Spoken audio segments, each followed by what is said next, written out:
Let's do this part B, which says, is the function continuous at x equal to 0, x equal to 2, and x equal to 1? Remember, we'll always check continuity at a certain point.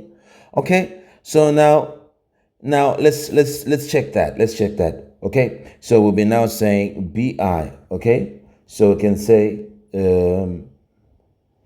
h of x is equal to, you put the whole thing first. Let's put it x. Then if x is less than 0, it is x squared. If 0 is less than x, which is less than or equal to 2, then it is 8 minus x. Then this is if x is greater than 2. So we can put it like this. Then we can then put part I don't know. It's better. So we can now say for continuity, the first one is at x equal to 0. For continuity at x equal to 0, we can now say h of 0 should be equal to the limit as x goes towards 0 of h of x. Okay?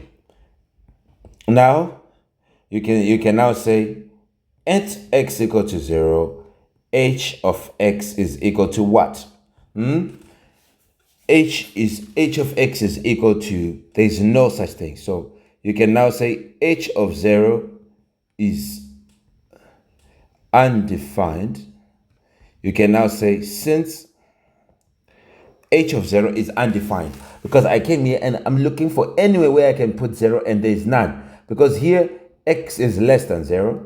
Here x is greater than 0 and not equal to 0. It's never equal to. Here x is greater than 2. So there's no point where x is equal to 0 in this thing. So here you can say, since h equal to 0 is equal to defined, you can now say h of x, which is equal to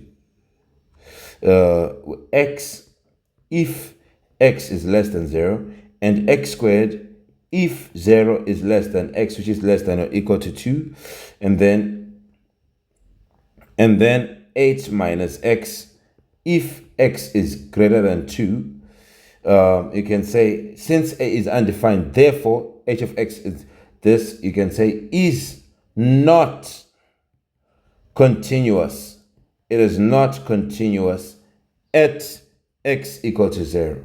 Okay, so this function is not continuous at x equal to 0. Why? Because this part should have been there. This h of 0 should have been there, and then this limit should have been there, and then they should have been equal, but the h of 0 is not even there. So that is why. And that'll be your solution for this one. See you in the next video. Goodbye for now.